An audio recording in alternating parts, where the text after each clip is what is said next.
It started as just another regular day until I found myself facing flashing police lights over a bag of frozen peas. Yep, you heard that right. I was simply unloading my groceries into my own house when my HOA neighbor, who I'll just call Karen, decided I was breaking some kind of imaginary law. I had just pulled into my driveway after a long trip to the store, popped the trunk, and started carrying things inside. That's when she stormed out of her front door, arms crossed, staring me down like I was smuggling illegal contraband instead of just cereal and eggs. At first, I thought she was just being nosy again, but this time was different. She wasn't just complaining about me blocking the shared sidewalk or my car being too close to the curb. She flat out accused me of hoarding groceries, and then claimed some of those bags were meant for her. I honestly thought she was joking until she actually called the police. The dispatcher even had to ask her to repeat it twice, so there I was, standing on my own front porch, grocery bag in hand, as two confused officers showed up responding to a property dispute over snacks. The whole thing would have been laughable if it wasn't so surreal. And just when I thought it couldn't get any weirder, Karen tried to walk over and take one of my grocery bags, right in front of the officers. That's when everything flipped. This wasn't just some petty HOA drama anymore. This was a whole new level of entitled behavior. Stick around, 'cause what happened next had even the officers raising their eyebrows and left me seriously questioning how far someone would go to claim what wasn't theirs. You won't believe how this ends. Let me back up a little so you can understand just how strange this whole thing really was. Karen isn't just any neighbor. She's the self-appointed queen of our HOA. Nobody voted for her. She just kind of showed up at every meeting, loud and ready to complain about everything from grass height to the wrong kind of porch lights. Over time, most of us learned to ignore her, but that never stopped her from patrolling the neighborhood like she was running security. And unfortunately, my house sits right across from hers. Now, I usually avoid any interaction with her unless absolutely necessary. She's the type that will stop you mid-conversation just to tell you your recycling bin is an inch too far from the curb. So when she started shouting about her groceries, I was too stunned to speak. I hadn't even taken the cold stuff inside yet, and there she was, insisting I must have accidentally grabbed her bags. The thing is, she hadn't been to the store that day. I know, because I had passed her sitting on her porch when I pulled in, but that didn't stop her. She pointed at a bag of fruit and claimed it looked exactly like what she ordered online. I tried to explain that I had receipts and had done the entire grocery run myself, but she was locked in. Then, like clockwork, she pulled out her phone and started dialing 911, dramatically telling the dispatcher that her neighbor was stealing deliveries and refusing to give them back. The cops pulled up just minutes later, probably expecting a porch pirate or stolen Amazon box situation. But when they arrived to see me holding a gallon of milk and a half-smashed loaf of bread, they looked more confused than concerned. And Karen, she doubled down, claiming I'd been doing this for weeks. That's when I knew something deeper was going on here. One of the officers pulled me aside while the other tried to calm Karen down.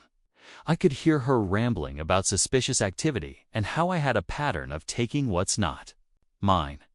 The cop next to me looked embarrassed to even be part of it. He asked if I had a receipt, so I handed him the crumpled piece of paper from my pocket.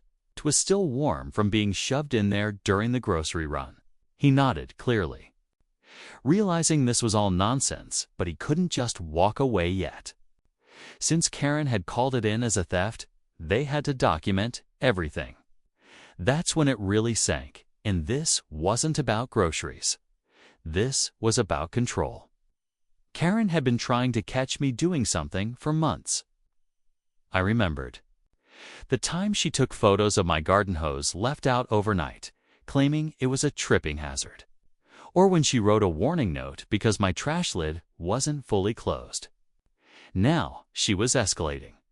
While the officer talked to me, one of my other neighbors, Mrs. Henderson, peeked over her fence. She gave me a little wave and mouthed, "Is she serious?" I nodded. She just shook her head and disappeared back inside. That made me think maybe Karen had done something like this before, and I just didn't know it. Later that evening, I started hearing little stories from the neighborhood group chat. Someone said Karen once accused their teenage son of trespassing because his basketball rolled into her yard. Another said she tried to enforce a curfew on street parking. Piece by piece, it started to feel like this wasn't just personnel. Karen had some kind of obsession with authority, and maybe she wasn't acting alone. Another neighbor mentioned seeing Karen talking to the HOA board president the day before, pointing toward my house. Suddenly, it wasn't just about groceries. It felt like a setup. Something bigger was going on, and I wasn't the only one.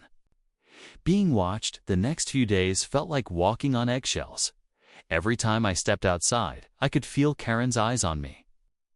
Her curtains were always slightly parted, like she was waiting to catch me committing some invisible HOA violation.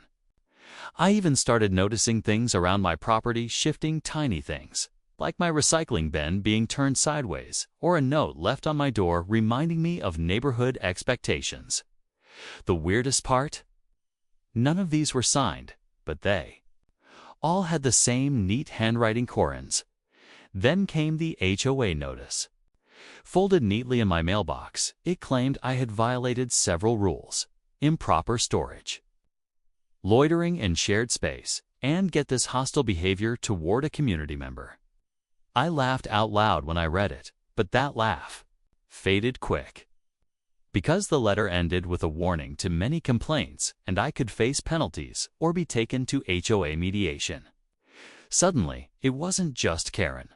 The board was getting involved, or at least that's what they wanted me to believe. I decided to get proactive. Chem footage from the day Karen called the cops. What I found made my stomach tighten.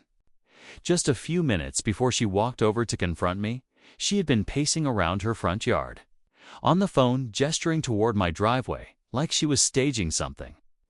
Then, right before the officers arrived, she casually picked up her mail like nothing was happening, almost like she wanted to appear calm and collected. That same night, I got a message from another neighbor I barely knew, Jared, who lived 3 houses down. He said, "Hey, you don't know me, but I think Karen did the same thing to me last year. Can we talk?" That's when it all clicked. I wasn't just being targeted. I was part of a pattern. And whatever Karen was doing, it was more calculated than anyone had realized. Something big was brewing, and I had a feeling the next step wasn't going to be just passive-aggressive notes and false reports. The next morning, before I even had time to call Jared back, I found something even more disturbing. A printed flyer had been taped to my mailbox, my front door, and even one on my car windshield. In bold letters, it said, "Warning. This neighbor has been reported for repeated theft and aggressive behavior. Protect our community." Below that was a grainy screenshot of me holding the grocery bag during the police incident. The image was clearly taken from someone's phone and cropped just enough to make me look like I was caught red-handed. Number? Context? No explanation. Just slander, right there in the open. My stomach dropped. Someone had taken that photo and turned it into a public warning, deliberately designed to make me look like a threat. I rushed to pull the flyers down, but not before noticing that some had already been removed. People had seen them.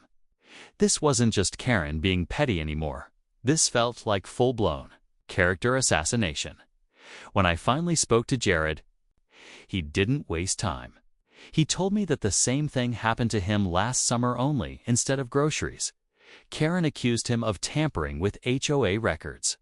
He said she'd tried to get him banned from meetings and even pushed for fines based on rules that didn't exist. But here's where it really got strange, Jared said when he pushed back. Mysterious complaints started showing up in his file, ones he never saw before. That's when he found out someone on the HOA board was feeding Karen private information. That was the twist I hadn't seen coming. Someone inside the board was working with her, or at least enabling her.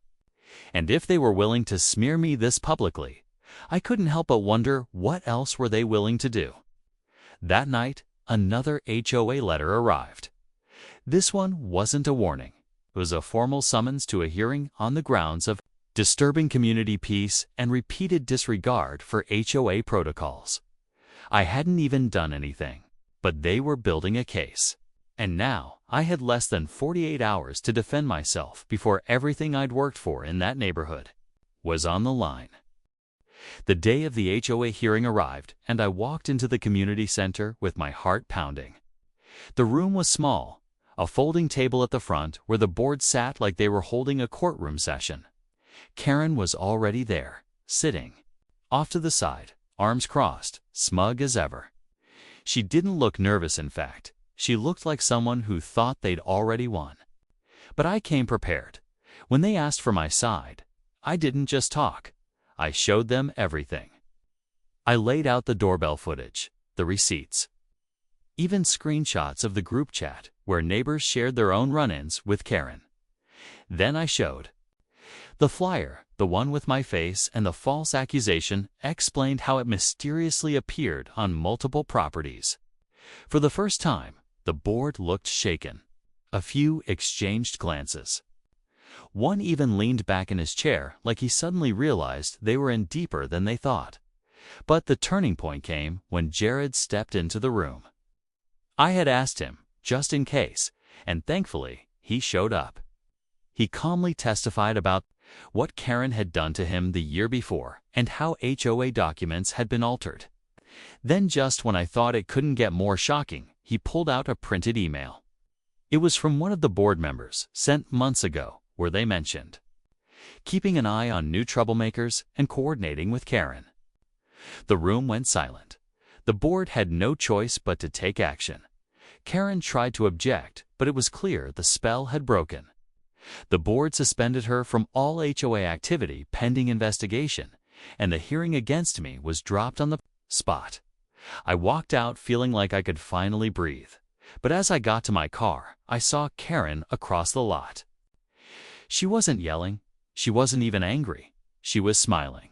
That cold, knowing smile like she still had a card up her sleeve. And right then, I noticed something odd. My mailbox was wide open, and inside there was a single envelope. Number? Stamp? No name. Just one word printed in bold letters on the front. Next. I stared at the envelope for a few seconds, unsure if I should open it or just throw it away. Curiosity got the better of me. I slid it open right there by the mailbox. Inside was a blank sheet of paper, completely empty. No threats, no message. Nothing. Just a silent reminder that this wasn't over. But something about that made it feel desperate. Like Karen had lost her grip, and this was her last attempt to rattle me. And honestly, it didn't work. Over the next few weeks, everything started settling down. The HOA board launched an internal review, and I wasn't the only one who came forward with evidence. Jared, Mrs. Henderson, and a few other neighbors submitted statements about Karen's harassment and manipulation. It became clear that she'd been using her influence to intimidate people and twist rules for years. The board quietly removed her from any community involvement and issued an apology to the neighborhood for letting things get out of hand. Karen stayed quiet after that. She didn't come out on her porch. No more notes. No more flyers. Just silence. And while the mailbox moment was creepy, it lost its power as time passed.